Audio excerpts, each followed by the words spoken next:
I think the biggest change, though, that I felt was probably here, and that was Mm. the mood changes, the mood swings. So that was that was pretty huge, and the rage that I felt at times. Been told by so many people when you hit 40, things just change.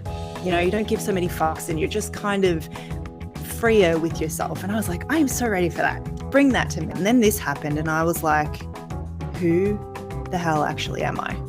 Welcome to Midlife Unfiltered, a podcast about unapologetically embracing the season of me as we live the lives we want in midlife and beyond. I'm Anita McLaughlin. I'm Erica Webb. We're here to make some noise, say hell no to outdated stereotypes, and hell yes to living life on our terms. Hey, Erica. Hello, Anita. How are you, my darling? I'm doing okay. How are you? Yeah, I'm good. And you've picked up on it. This is one of my favorite colors, and I'm such a mood dresser. I've put it on to go, oh, this is calm. This is like a calming color for me. And it's also a little bit uplifting where I feel like I've got, some strength. Yes, I So love that. I feel good. Yeah, thank you for asking. We are in part 2, season 2, part 2, all the twos of the disruption that is midlife. And today we're going to talk about our midlife disruption stories, just to share our experiences thus far in midlife. And I'm a bit further along that than you are, being 57. So I hope that it'll be clear for those listening that we have some differences in our midlife experiences because of that. So I'm pretty excited to share, and there'll be some vulnerabilities coming in, and that's what it's all about as well. Absolutely. I was thinking, when we talked about recording this episode, I thought it was really important because, stories matter. And we keep coming back to that, I think, you and I, as we talk. Sometimes, offline, not where other people hear us, but this idea that our stories matter and they need to be heard. And I think some of the healing and the processing comes through telling our story. And so I know I want to know more about your midlife disruption. I know pieces of it, but I'm looking forward to hearing more. And we see each other in our stories. And I think that can be a really supportive way of understanding ourselves, even if it's through somebody else's story. So I think this is really a really positive thing to be doing. I hope it's well received. Yeah, and we'd like to reach out and encourage you to share your stories with us too, our listeners. We've been talking about that as well because of our belief in the power of stories for support and understanding. And, in the stories that we've listened to so far from other women, one of the big things that came up was, I just want to be listened. I just want people to listen. So that's all part of it too. It's not only the sharing, it's also the receiving and feeling like you've been heard. Really important. Yeah. Absolutely. Well, with that in mind, it's my time to be heard. It is. Let's hear you speak. Let's speak. So this is my story, ladies, thus far, 57. I think I went through menopause, which really was probably one of the biggest internal disruptions, definitely for me. And I asked my husband recently, knowing that this is what we were going to be doing, what his thoughts were on what he recalls. That was interesting, a little bit different to mine. But then there's one big external disruption, and we've spoken about that before. Eric and I have previously, but yeah. So I think from an internal point of view, the menopause disruption for me, in many ways, looking back, because I'm probably now about 5 years or so post-menopausal, that 12-month period after your last period. And for me, I had 2 Marinas in back-to-back. So I hadn't had a period gloriously because I had a shit show with my periods growing up, that I was, very grateful that that was there to ease me through. And I think looking back, look, I'm no doctor, and I don't know whether that constitutes some kind of HRT, having the marina in, because it's so localized. But I can't help but feel that it did actually help me through my menopause transition, because I think I got out of it pretty lightly, really well. In Mm. terms of the physical disruption within my body. So I used to get warm, but I'd never had a hot flush, sort of not like those severe, sweaty, waking me up in the middle of the night, can't resettle kind of things. And I slept reasonably well too. It was more the joint pain. That's what got me. Mhm. And then when I did Angela's course, and Angela's been on our show here talking about menopause, that just it helped. It cured my joint pain. And then I Hmm. learned so much more about my body, which I think, if there's a message that I'd like to share in all of this, is we have options to help us with our menopause transition. So many options out there. You got to choose what's right for you. You do you, boo, as they say. But I think understanding our bodies and how our bodies work is really foundationally important. And be your own health advocate. And part of that is take the time and do some research, instead of doing something else, maybe devote a little bit of time to learning about how your body works. Mm. Especially, hormones, because there's so much more to us than just estrogen and progesterone, and the impacts of those are huge, but there are so many other hormones at play that we need to be Yeah. aware of as well. So, yeah, I think that was a big one. Can I ask you one Definitely. little question about that before you Yep, move on? yep, Because a yep. question popped up that I think maybe someone else will be asking if they're around my age. I'm just curious, if you had those sort of two Myrinas back to back and you hadn't had a period, how did they, I don't even know if the right word's diagnosed, but how did they sort of say, yes, you are menopausal? How'd that happen? Yeah, blood tests, and Ah, measuring my hormonal levels. I think the FSH, indicators that I pretty much had no eggs left, got it. Okay, so cool. yeah. How reliable that was, I'm not sure, but I do know this, that when the last marina was taken out, and again, I wasn't warned about this, but I got quite a heavy period, and I thought, "Oh shit, here we go. We're back to back to life pre-marina." And I wasn't warned about that, and I got a little bit concerned because I thought, "Have something been damaged on the way out, blah, blah, blah." But after 2 days, it settled and it went to nothing. Hmm. And then that was it. Like, I have not had anything since. So I do believe that I am very much postmenopausal, Right. because of that as well, that physiology that happened once the marina was Mm. taken out. Yeah, yeah. Yeah, cool. Thank you for Hmm. answering that. No, great question, great question. I think the biggest change, though, that I felt was probably here, and that was, Mm. the mood changes, the mood swings. So that was pretty huge, and the rage that I felt at times, and almost like it was an out of body experience after an incident. We've talked about the knife throwing incident. That was my shame point, my deep shame Yeah. point. We've done that in the previous episode. Um, but I just looking after those incidents happened, where I actually thought, "Who the hell are you?" Like, I literally felt like I was not me. It was an out of body experience, and I'd never had that Mm. before. When you were Mm. in the rage or you looking back, like both felt unfamiliar or just the rage part? All of it. Looking back, yeah. So Yeah. once that episode of rage had ended, it was almost like rage regret, looking back Yeah. going, "Oh, shit. Why did I do that? Who was I? That just didn't feel like me." And I meet regularly with a very close friend, and she was experiencing the same thing. It was like, Yeah. okay, so, this is not well, I know it's only a sample of 2, but I didn't feel alone, because she was saying, "Yeah, I hear you on that too." And the boys, she's got 2 boys and a husband, so she's the only girl in the household. And she said, "Oh, they don't know who I am either. Like, I'm just not Mm. this same person. I think I'm more like them than I am a woman, like I feel more masculine." And I got that too. It's sort of like, Mm.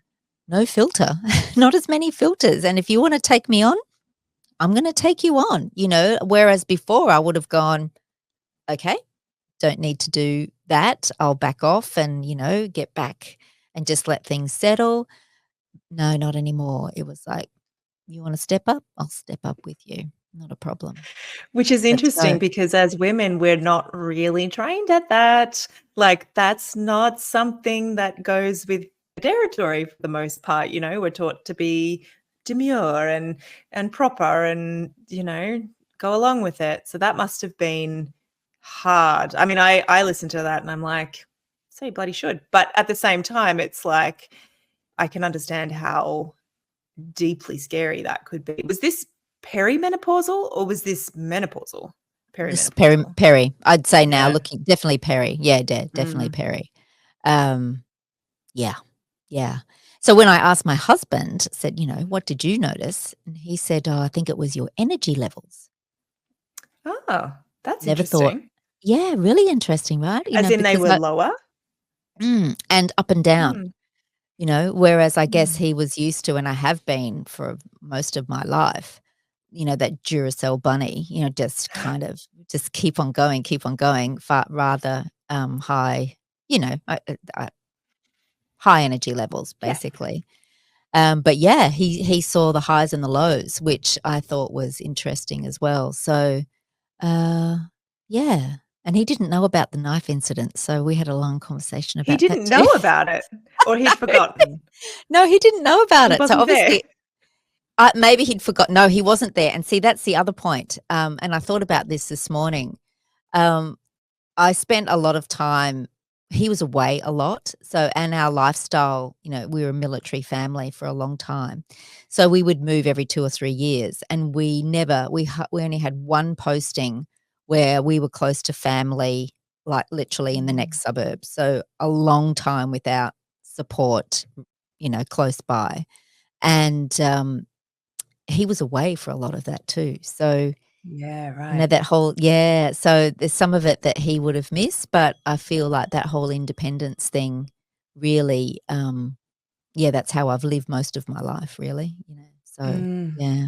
Anyway, so Mm. that was kind of the menopausal thing for me. I'm just check my notes. Yeah, that was it. In terms of symptoms postmenopausal, dry mouth, itchy eyes, itchy ears. I know, strange stuff. I've So, heard but a few people say that. It's so interesting. I wonder what that is. yeah, I don't know. Again, I'm not a GP or We should have asked menopause one of our specialist. doctors. Well, I know in the chat we had with Kelly Teagle, she did talk about this as a symptom, but it was Right. one that was not documented a lot, but it is, Mm. becoming more prevalent now in the documentation. But yeah, and I wonder whether that's just the whole drying out that happens, with Yeah, our perhaps. Yeah. skin. Interesting. Yeah, and definitely the whole. I think the biggest change has come through. To me, it's a shedding. It's a great period postmenopausally, different to peri, where it's an unraveling. It is the shedding. It is the letting go. And whilst might sound a bit crude, whilst I'm not shedding my uterine lining anymore, I feel like in many ways psychologically I'm um, shedding the caring factor. Shedding Yeah. to become more of who I am again, So for me, it's that understanding of letting go. And I've had some big letting goes, as you know. I dropped the shop, and some of the girls listening would know that. So that was a big change in my business. And I still don't have the answers. I'm still finding my way. But what I'm really happy about is I'm comfortable in the not knowing and just going with it. Whereas me pre all of, the midlife changes, the menopausal changes, I would have been grappling for the next thing. It's like, okay, next rope, where am I going to swing? Like Tarzan, there, I've just let go of one. Where's the next one? Move on, next project, next thing, keep Yeah. going, because what you do really defines you when you are in that doing phase, and you're very much in that doing phase Yeah. as well. So I think I'm doing it differently now in the discovery. Yeah. I'm curious to know too, when you sort of say like you're coming can't remember the exact words you used, but essentially kind of coming back to yourself. Do you think that the version of you that you've met on this sort of postmenopausal side is someone you knew before? Or do you think she's just like a new version? Do you know what I mean? Yeah, I do. And she's different. Yeah. Yeah, she's a different person.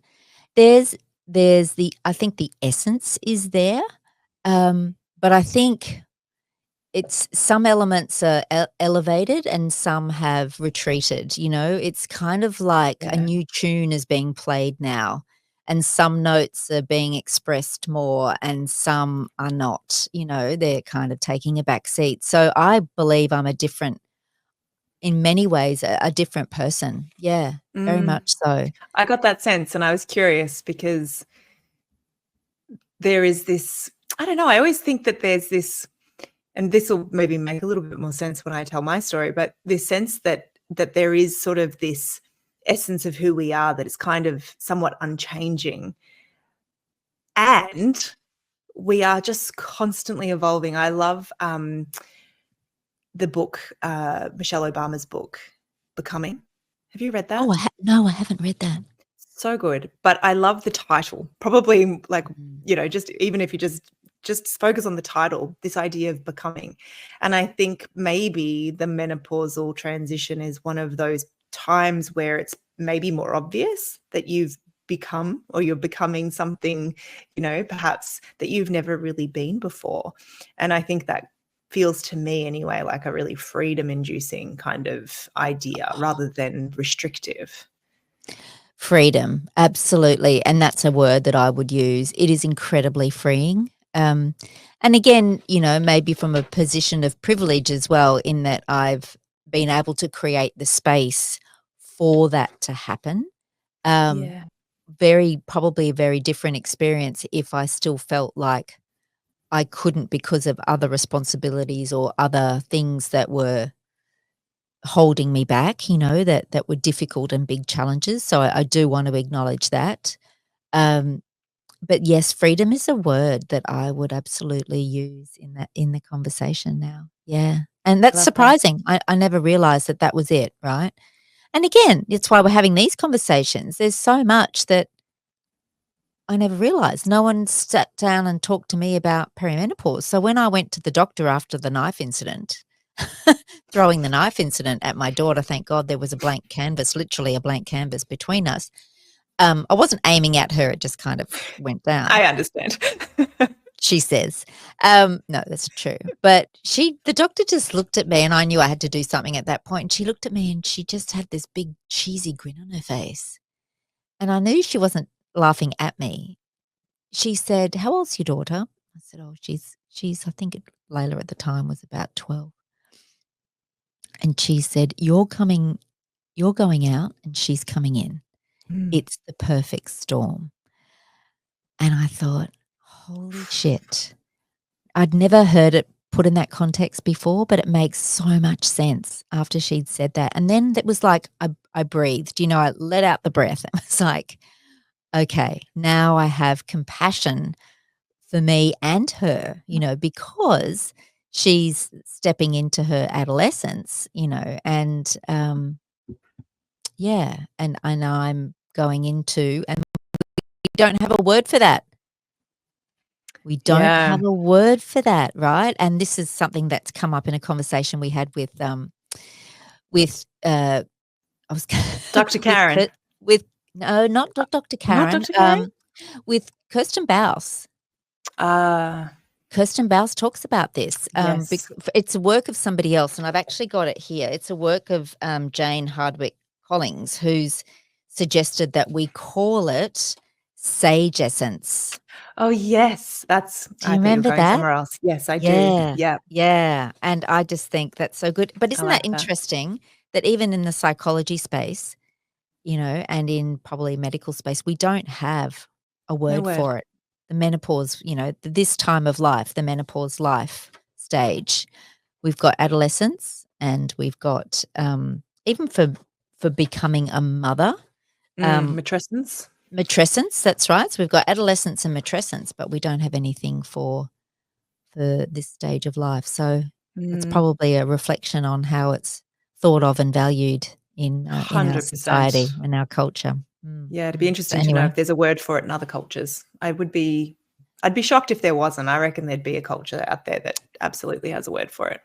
Well, there is, and if I could just digress and go off, because I was so taken back by the work of Jane, and she's got this quote which I just put on Facebook today, but it's it really says that in First Nations Americans culture, at Menarche, a girl meets her power. This is what they say. Through menstruation, she practices her power. At menopause, she becomes her power.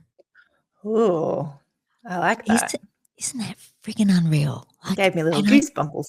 I know, me too. Me too. I got goosebumps. So I thought, yeah, and I want that for us women. I want that feeling powerful in this stage of life, because there is so much wisdom that we've acquired, with much more to learn about ourselves and also to share. So, yeah. And then I think from moving on from the menopause stuff, the family changes were big. You know, your boys are a bit younger, and I know you'll share that. But my kids were, Lewis was probably 16. 7 years ago, 16. Layla, 12, 13. So for them, they were very much in that, coming into senior teenage years, or for Lewis, certainly. And then over the last, probably 6 years, they've had the biggest growth within themselves, greatest growth of independence, leaving home. Louis now left home. Layla's still at home, but she's at uni. So, and they're finding their way. And in many regards, I think that's what I'm doing too, but just in a different season of life. I'm finding my way now. It's, my time and my independence in a different way. But experiencing that change with them, that was big, bigger than I ever imagined. Learning to loosen the ties and to let them grow, make the mistakes, learn from those, get up, start again, all of that. It's so important to let them do that, but geez, it's bloody hard to watch and to let happen at times. And, I've had a friend who openly said to me she went and got therapy when this was happening in her time of life as well, and in her family dynamic. And there's no shame in that, but that just goes to show the level of impact it can have when, that's a big shift in relationship dynamic. Yeah. Absolutely. And we've talked before about, grief and loss. And this is one of those areas where that applies every single time, because anytime there's change, there's loss of something, a loss of the role that you once played, a loss of the relationship rules in so many ways. And so it makes sense. Yeah. Yeah, it absolutely does. And you're right, you can't have the growth without the tumultuous change, that transition piece. You just don't. If you don't experience the hard stuff, you don't grow. So, yeah. So I think from a family dynamic point of view, that was probably the hardest for me personally. And then at the same time, my husband was retiring, so he was stepping back. So he was at home more. So we went from being away most of the, at least half the time, to to transitioning out of the military into civilian workforce for a bit, and still traveling, but not being around, to being in the house. So thank goodness he's got his world and I've got mine, and we come together for meals. That's pretty much hobbies. How We need hobbies. He's making brilliant furniture, and he's just restored the backyard at A+ level, and it's like he's really happy. So I think that's great. If he wasn't so really grounded with his transition, he's in a great place. I think if he was struggling with his midlife transition as well, that would definitely have had a different kind of impact on mine, without a doubt. Yeah, absolutely. Absolutely. Mm. Yeah. So they're probably the big family ones. There was a lot happening at the same time too. I think that's the other Of thing. course. You feel this stuff happening within you and you're experiencing it on the outside. And then the other really big one, which has happened for both of us, is the dementia story of one of our parents. So Dad's dementia story, he's very much in the advanced stages now. Um, watching Dad's decline and change and the impacts that had on Mum, I think in many ways had been more dramatic and difficult to handle. She's done incredibly well. Dad's now in full-time care because he's at a stage where he can't do much for himself anymore. He still knows who we are and we can have a conversation, which is lovely, but different conversations to what we would have in the past for sure. But it's the physical, can't get up out of the chair, pretty much almost, basic taking care of himself, with basic hygiene and all the rest of it's just out the window now. So, too much for Mum. And then it got to the point where, for Mum, the stress was just so much that we had to, we got to this point where it was, well, geez, we've got Mum's health on this side and Dad's health on the other. And, I felt like we had to choose as siblings.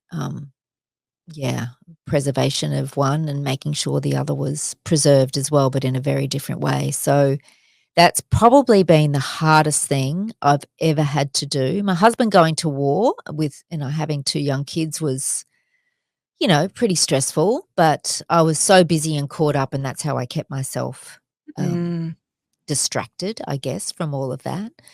And I had good family support, but this other stuff, different, very different. Yeah, probably the hardest stuff I've ever had to navigate with my family. So it's hard. It's been hard. And I really want to do a dementia series on the podcast as well. So we will be working on that because I know I'm not alone. We're not alone in navigating the shit show that is dementia. And I say that with brutal honesty. It is a journey of one shitty choice after the next. There's no great rainbow of beautiful color and light, there's no easy decision where all of a sudden you break through and you go, oh yeah, finally, you just roll from one shitty decision to the next. And I think that's, it's a good long and description. it's hard. It's very apt. Yeah. So maybe that's a good segue over to your story, my love. And we have that in common. Yeah, we do. I'm going to preface my story by saying a couple of things. One, I'm only 41. And so if we want to be real, like 40 is the number. I don't know that we're even claiming that. But if we're suggesting that 40 is that midlife number, then I'm very new to the midlife, I guess.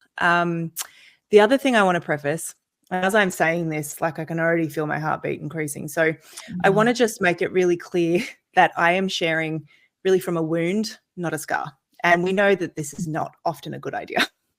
So I'm going to be maybe not complete with my story a little bit because I am in the midst of something that's really hard, and I definitely don't yet have a scar to share from. So it's very much a open, oozing wound. So I'm just going to preface it by saying that. And I have alluded to it on the podcast before, so it's not completely coming out of the blue. But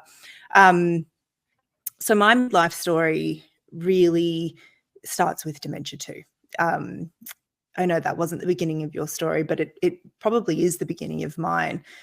My mum was diagnosed with frontotemporal dementia when she was in her late 60s. So I was not yet 40 when she was diagnosed. And the way that her dementia came on was very much personality changes first. And so we had essentially a relationship deterioration before we knew what was going on. So I kind of entered my midlife, I guess, with a parent already suffering very severely with dementia.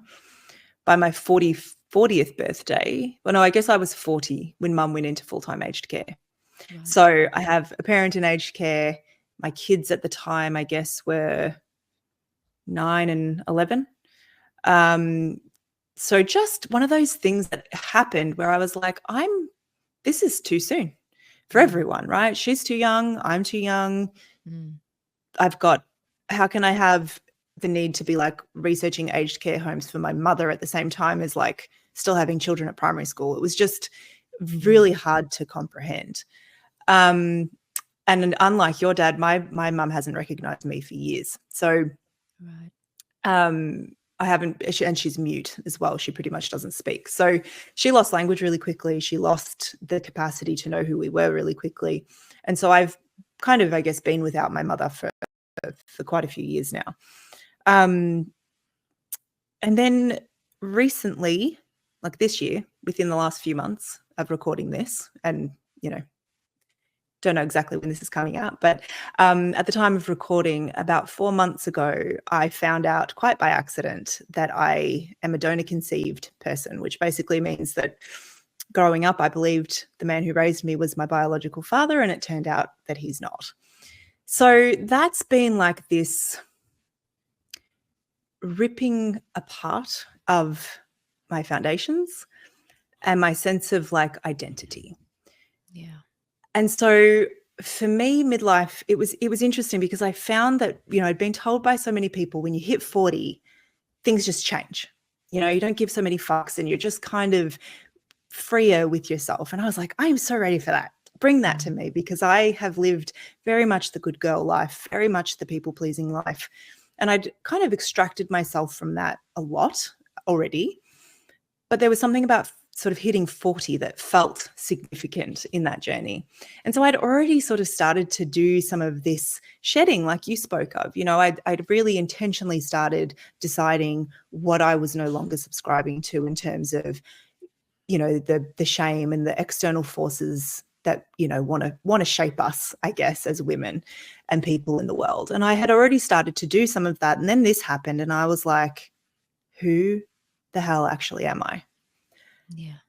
And that's where I'm still at, to be quite frank. That's the kind of external midlife disruption that I just could never have seen coming. To say that I was shocked is like not even remotely, doesn't even cover it really. So, I went from having a sister to having a half sister, which is fine. We adore each other and we're very close, but that's a shift.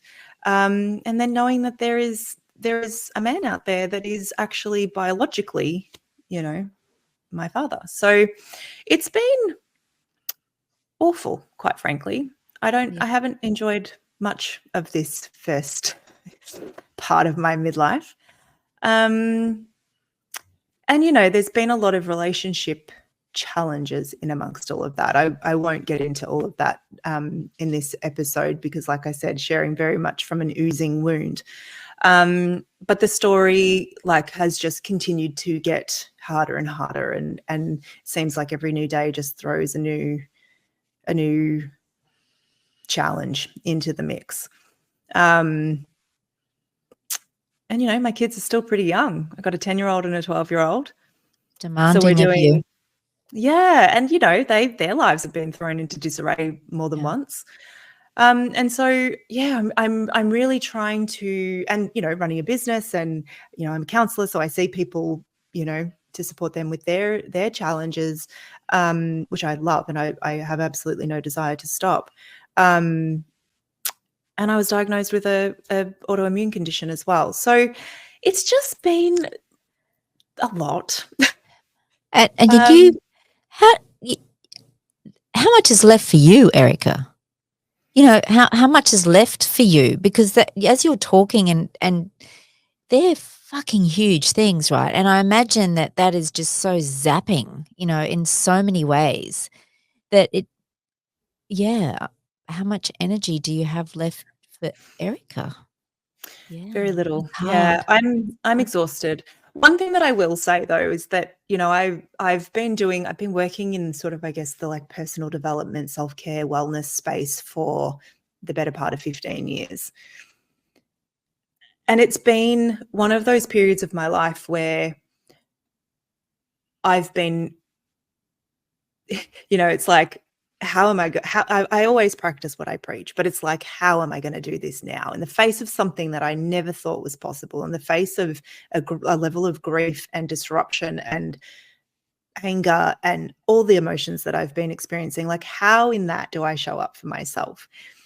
And that's actually been, if there's a silver lining to all of this, or if there's kind of like a more positive part of the story, it's that, because, I've realized that, like, I'm not willing to abandon myself in the midst of the mess. I'm not willing to abandon the things that matter to me, including obviously my children and my partner and my business, and, doing these things like we're doing now. Like, it's interesting.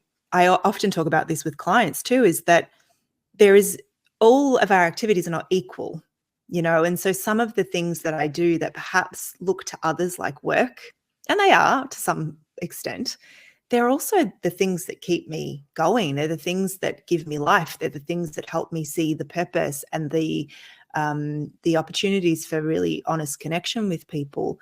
So I think that I find the time for myself in those things.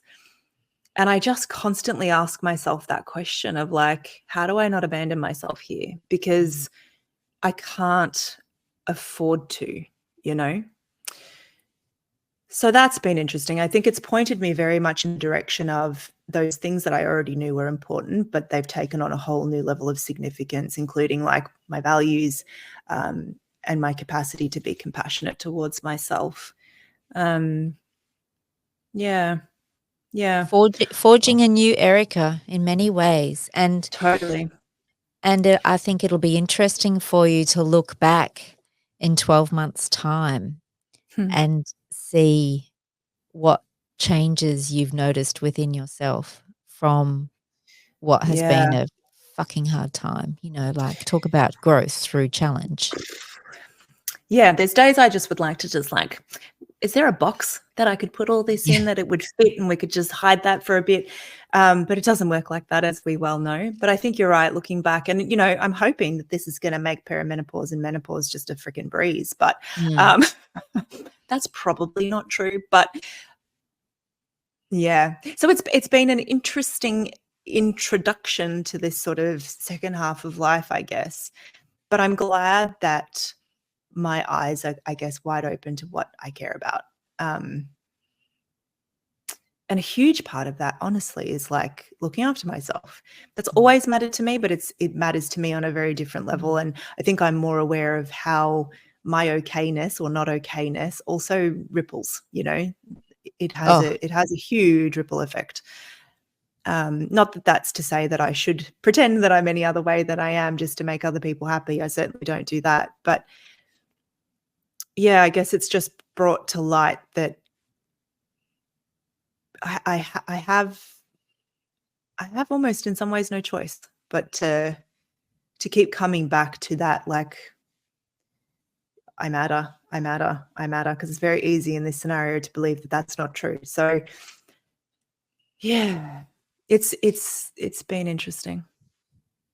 Can I ask, are there a couple of things that you lean into to not just remind yourself that you matter, but to demonstrate to yourself that you matter? How do you preserve Erica? Or how do you they're really tend good. to That's a good Erica? question.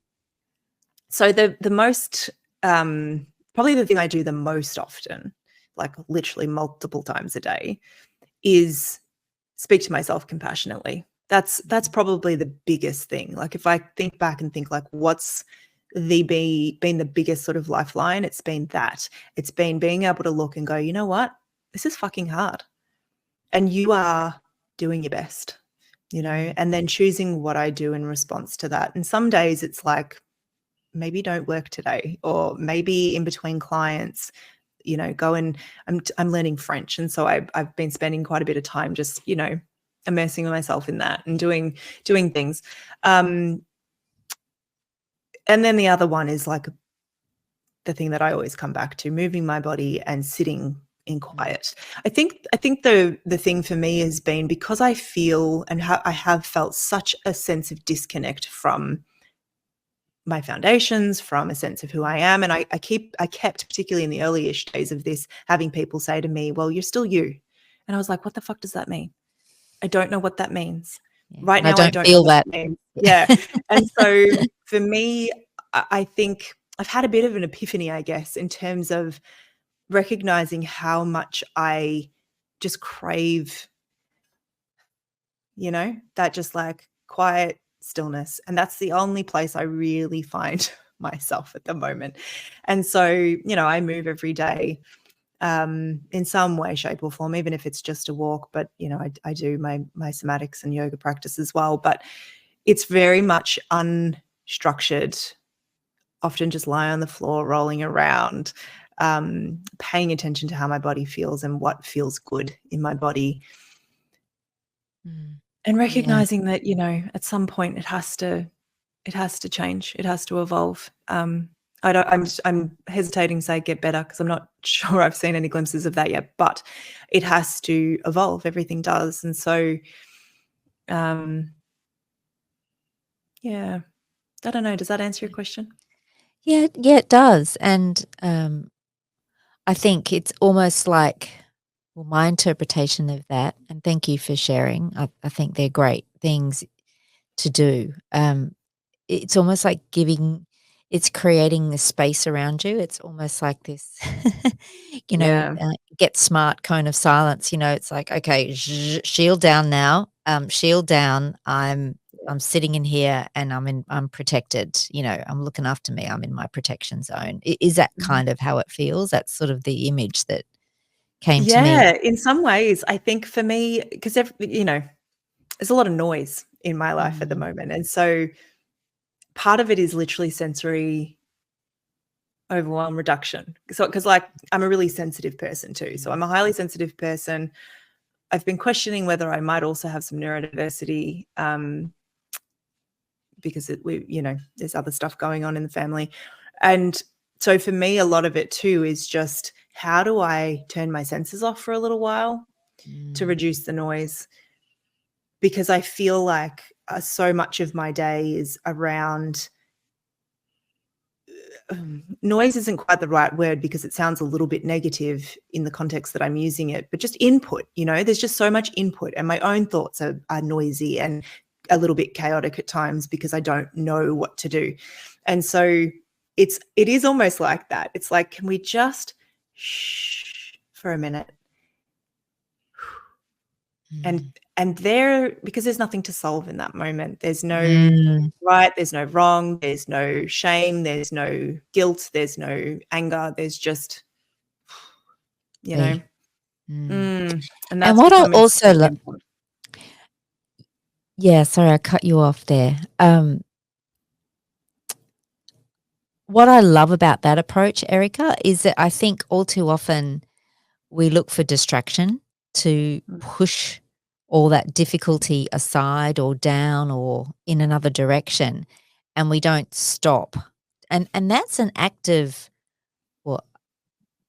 self-compassion, but it's also quite brave in the context, I think, of our culture and society that we live in, where there's so many distractions. We can just choose to, pick up the phone and mindlessly scroll and get caught up in something or other, or just smash ourselves at, I don't know, the gym, or work longer hours or something. Just do something so that I don't have to think about it at all. Could be another way to handle it. But I value and appreciate so much that you've gone, no, this is about stillness.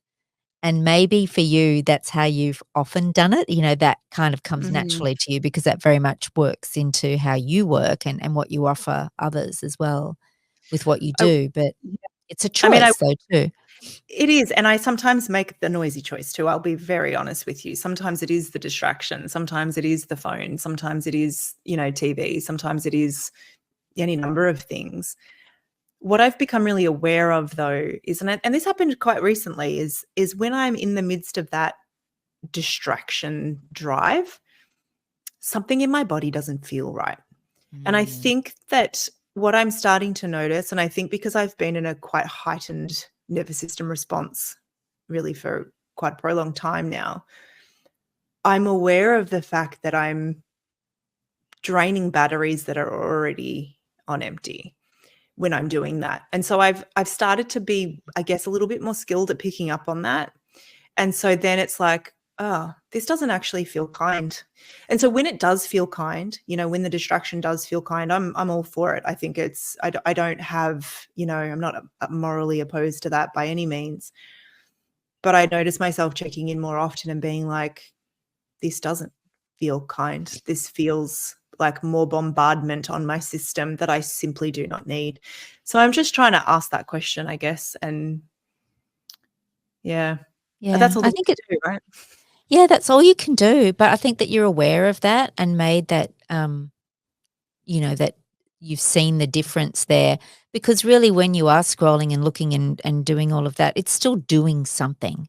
It's That's not right. really, as you say, it's not really giving you the rest that you need to recharge your battery. You're still expending energy in that way. Yeah, and I think when we're vulnerable too, I noticed for myself that, and this is perhaps really relevant to midlife stories everywhere actually, is when we're in that already vulnerable state, I find myself slipping into comparison, and I find myself slipping into the not good enough and that they do it better and they, blah, blah, blah, blah, blah, blah.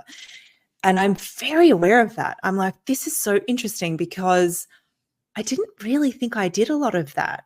But I think because I'm really vulnerable in a way that I haven't been in maybe, the times prior, it's just like bringing back so many vulnerabilities, and it's super interesting. So I guess just noticing when I'm triggered, for want of a better word, has been really helpful.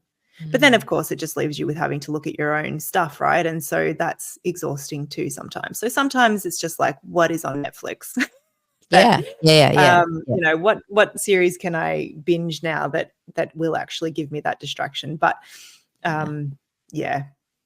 I think it's a lot like what you said in your story, that awareness of the body, awareness of how do I feel, It doesn't matter what's going on in our life, that's going to serve us well. Yeah, what can I do now to make it better? Yeah, or at least not make it worse.